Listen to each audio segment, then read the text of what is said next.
Hello, gentlemen, most foul and hello, absurd. pretty lady. I will honk at you with my new horn. That horn sounds kind of asthmatic. Today, We got new chairs. We had to slay dragons for these. I had to say no dragons. I ate a tub of radioactive mustard with ants in it. Why on earth did you do that? Experience is a great teacher. I now know Not doing Radioactive. you. it actually tasted pretty good. You have strange tastes, my brother. Nonsense. Today, we have a review. Dun, dun, dun. Who could have believed it? Surprise! 100%! I never saw it coming! I'm surprised. They're always surprised. I am in a state of perpetual surprise. Who are we reviewing? A book by Angela Board, I think. I think it'd be more bored. Or bored. Regardless, It's bored, but with a funny accent. Yeah. So we can sound all prim and proper. Yeah. Not that we really ever would want to do that, because we're not prim and proper people. I am prim as a primrose.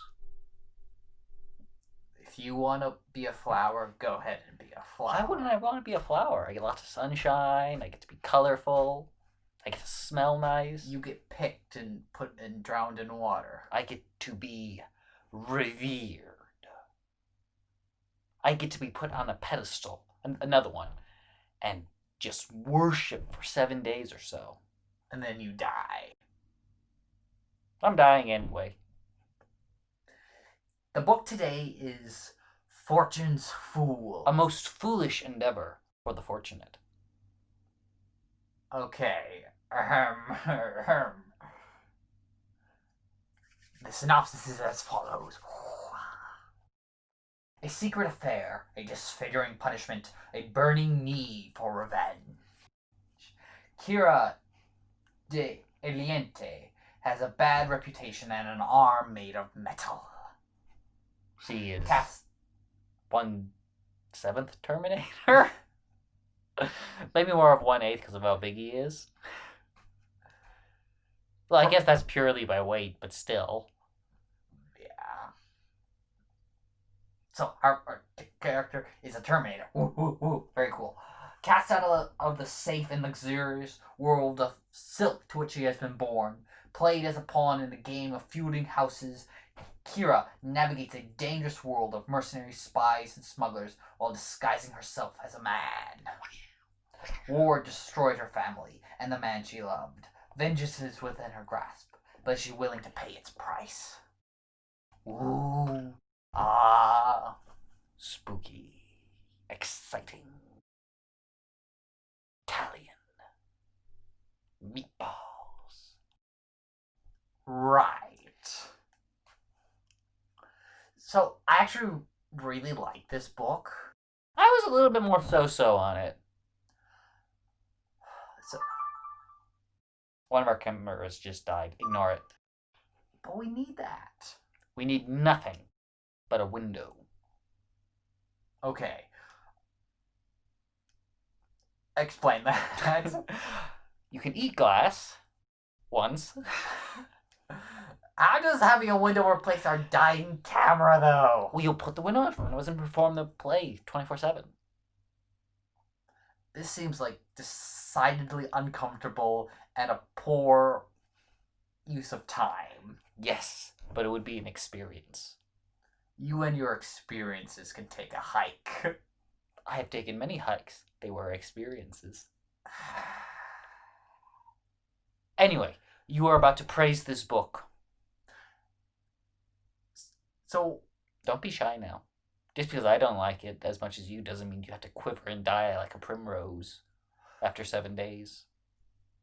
one of the features of the book that the book does exceedingly well is how it builds its characters. There is characters are the main character, Kira, she never once has this ham-fisted display of character where it's this is your personality and your type and your personality, yada yada yada. It's all done subtly and just through how she interacts with the world in a very kind of slow building way.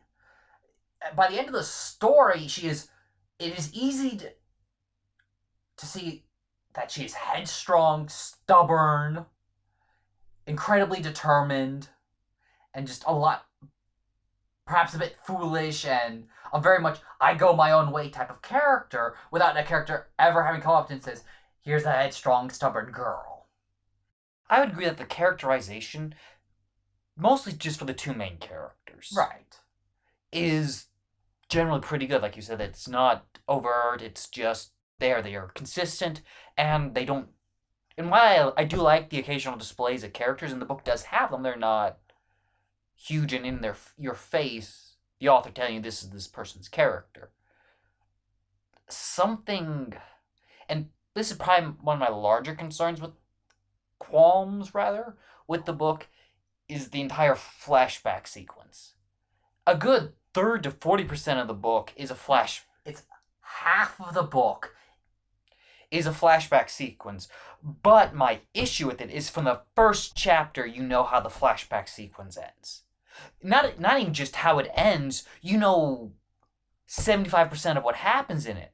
And so then the author spends, and this is a fairly decent sized book, half of the book telling you what you already know.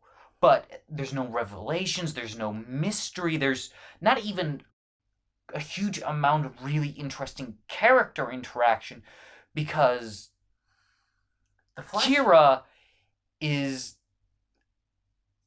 75% of the way, 75% of that flashback is impotent, more or less. She's just there, and so you end up with a story that did not interest me, except for the occasional bleep or moment where they're building the world and they're learning about how the silk and why it's important and all those stuff, which is one of the parts I really liked about the book, was the world building. I thoroughly enjoyed the backstory because, one, its main purpose was not to detail her fall from grace and build the story of why she wants revenge. No, the backstory was entirely based around building the relationship between the main character, Kira, and her beau, Arsenault. And it does this exceedingly well because... And that's probably why I didn't like it as much. I could see that was the point behind it, but for me, they had so little real interaction. Okay. It was him not remembering his past or not telling her anything, and her not doing anything. They did so little. He trains her with a sword, but we see one or two instances of that, and they're not interacting, they're sword fighting. And it's her being mad at him for one reason or another. And him not telling her anything. And they're there, they're in the same story, but they're not really interacting. They're two characters sharing a room. There was no story to them. But so much of the story was not about them necessarily interacting, and I disagree that they didn't interact all that much. What happens is that Kira has an out-of-wedlock affair, right? And then she has an abortion, and the ruling powers of the land find out about this, right?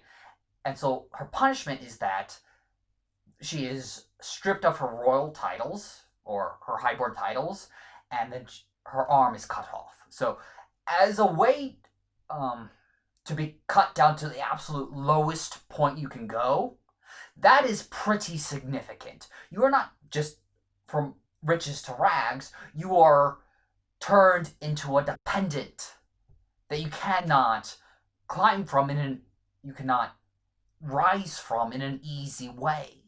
So a large part of Arsenault's, the second main character, and Kira's relationship is about Kira coming to grips with the fact that she is now partially crippled, having to learn to do everything again, and how he is helping her on this path towards competence and just out of her funk.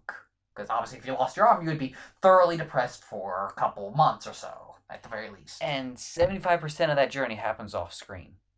He has her mend his clothes, and it's the amount of that, and that's pretty much the first thing he really does besides helping her with a pair of bullies or whatever. And one, mending clothes isn't particularly interesting, but it's still not that you spend much time seeing her thread the needle. I think it's just he has her mend the clothes, and that's the end of it. It doesn't spend any screen time on that act. Yeah, and most of the story felt like that.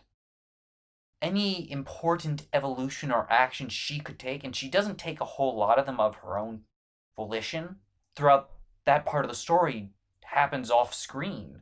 The start of the relationship, I will admit, lacks a little bit of interaction, but as the backstory progresses, you get closer and closer to this war, right? Because the war happens in the books, right?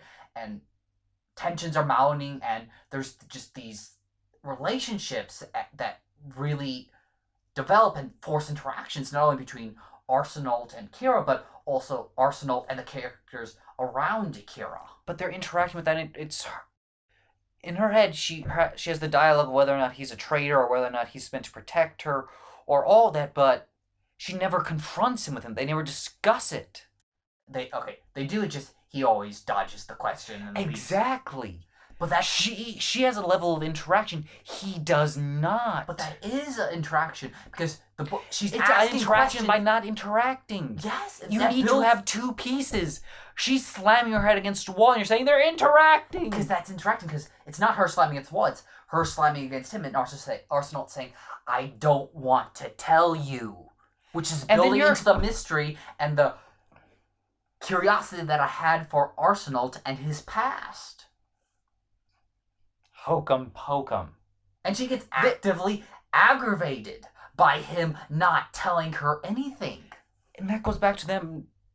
Their interactions are not enjoyable, what little there are. And there's no real mystery to Arsenault's past. Like, you know a little bit, but there's no need to know the answer, so there's no drive to know the answer. There's no threat behind their answer. There's no payoff to the answer. There's nothing to who Arsenault is, because one, the story jumps back between the past and the future, and he appears in the future, and he has no memory of her when he comes in, and so there was never any desire in me to know what Arsenault had going on in the past, because nothing happening in the present or in the past narratives mattered.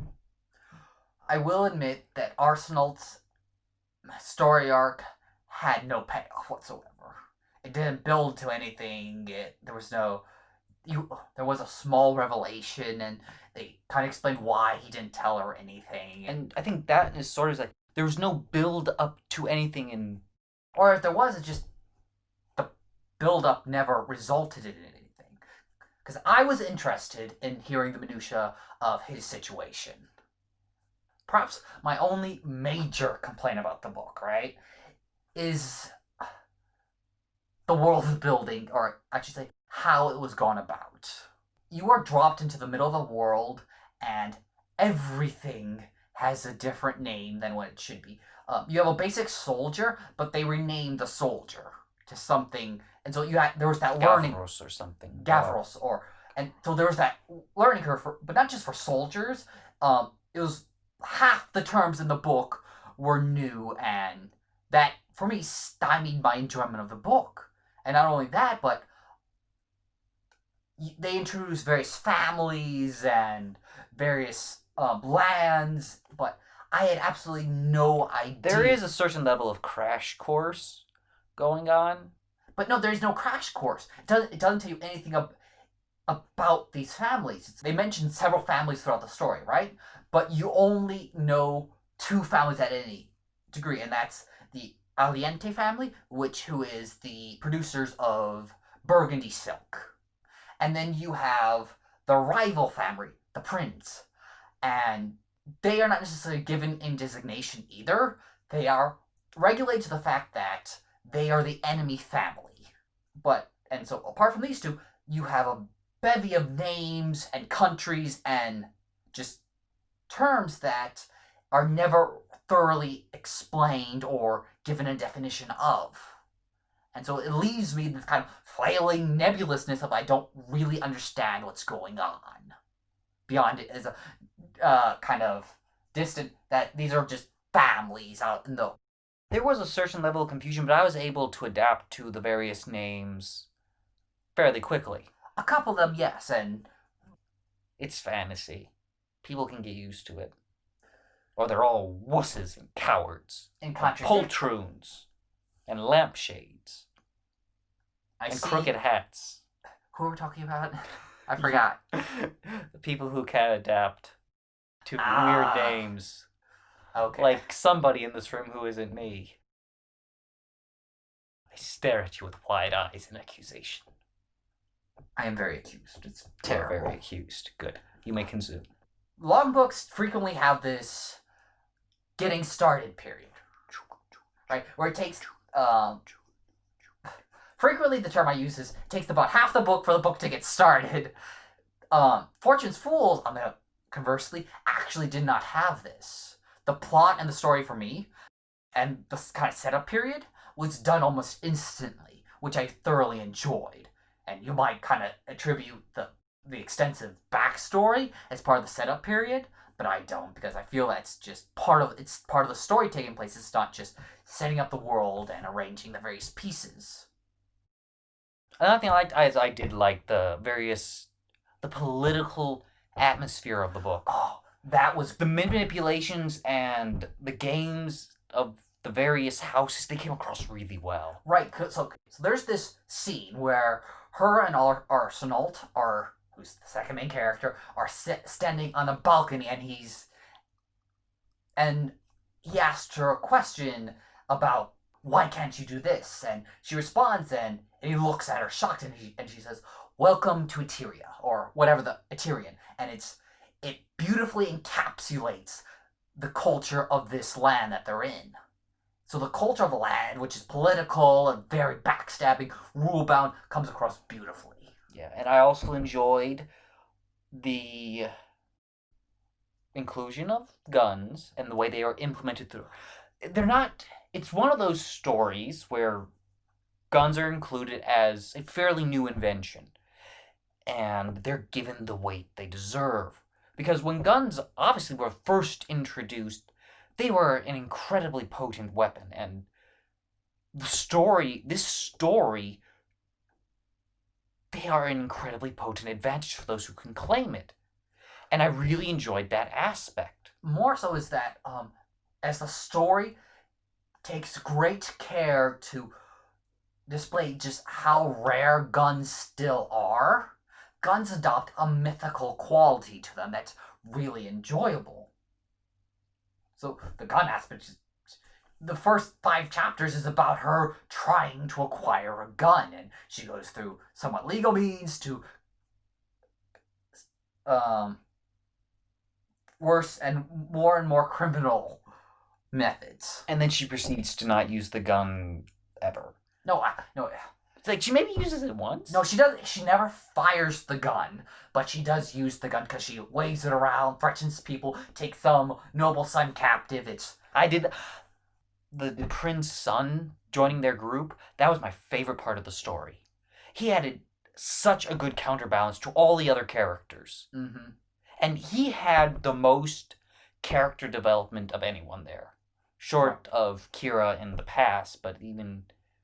I really enjoyed him. He was my favorite character and my favorite aspect of the story. I really liked his relationship with Kira, how she was threatening to kill him at the start, and he was simultaneously understanding it as a full possibility while also understanding that it was not a unlikely-ish if he kept himself alive. I loved that was the favorite part of the book and the one part that really had me energized. Yeah, that happens. He enters the story a little bit after the main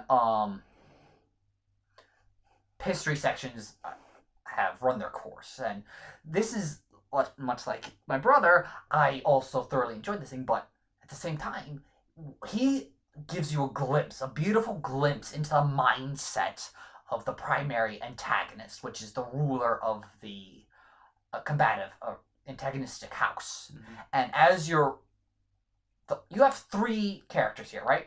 An insider in the captive, Kira, and Arsenault. Kira and Arsenault are incredibly experienced combatants, and Kira's a political animal at this point. That's how she was raised. None of them have any idea what the primary villain is doing. And as the reader's like, this confusion leaves me to being confused as to what exactly is being planned. And you have this scene, he only enters the book twice. And so the first time he enters the book, it's right after she captured his heir apparent, right? And she's all gussied up in the duds of a man, right? And he walks in and says, "Yo, you're a girl, aren't you?" Which is a bit heavy-handed, but it instantly displays not only his intelligence, but his perception. And it aids to the sense of threat he bears upon the story. While he's the main antagonist, they're not striving against him for the 80%. They're going over various minor obstacles that have no relevance to anything to reach their destination where they'll actually do what they want to do. Okay, I'll admit that. I still enjoyed him. Right? I agree he was a good, just, you can't quite label him the primary antagonist, even though he was, just because the main characters in him weren't at odds for 80% of the book, including the flashback sequence. That being said, he does affect the world in a major way. Almost, it's like, he might not be the primary antagonist, but the story took place almost entirely because of his manipulations and just making trouble. Yeah. So, another point I slightly disliked about the book is half the characters were absolutely integral to the story. They had a purpose there. They filled that purpose well. They were interesting personalities, yada yada, great characters. The other half were why. The author in present day, right? The author introduces three characters, right? One dies within the first chapter, or thereabouts. One suffers a horrible injury, and the other just drops off the map. I don't really understand the point behind these characters, and this is a theme recurring throughout the stories. Just apart from the main cast, a lot of these characters could just be excised entirely. I agree with the first initial three to some small extent, that they were included mostly to be victims. But it's like... But after that, I can't actually... Most of them, no. Well, you have the one... Okay, so after the heir apparent that they kidnap, they pick up another straggler.